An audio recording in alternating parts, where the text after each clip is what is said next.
Sa detalye ng mga balita, NBI Director Attorney Melvin Matibag sinagot ang pahayag ni Senate President Alan Peter Cayetano na hindi natibag ng NBI ang Senado. Ang kabuang detalye ng balitang yan ihahatid sa atin ni Gasi Sarip mula sa Senado. Gasi.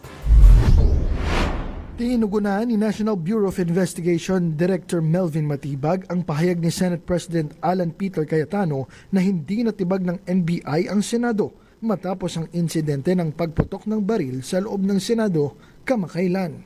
Ayon kay Matibag, wala umanong balak ang NBI na tibagin ang Senado at trabaho lamang nilang pagpapatupad ng batas. Dagdag pa niya, iginagalang ng NBI ang Senado bilang isang institusyon alinsunod sa konstitusyon at hindi umano politika ang kanilang pinaiiral. Samantala, naglabas na rin ng body cam footage ang NBI kaugnay ng insidente ng pamamaril sa Senado. Nauna nang sinabi ng mga otoridad na walang nakuhang arma sa inarestong driver at nasa ibang lugar ito nang maganap ang putukan. Bagamat may nakitang bala sa kanyang sling bag at nagpositibo siya sa gunpowder nitrate test, hindi pa sapat na ebidensya ito ayon sa mga investigador. Pansamantala namang nakalaya ang driver makaraang makapagpiyansa habang nagpapatuloy pa rin ang investigasyon ng CIDG sa ngayon.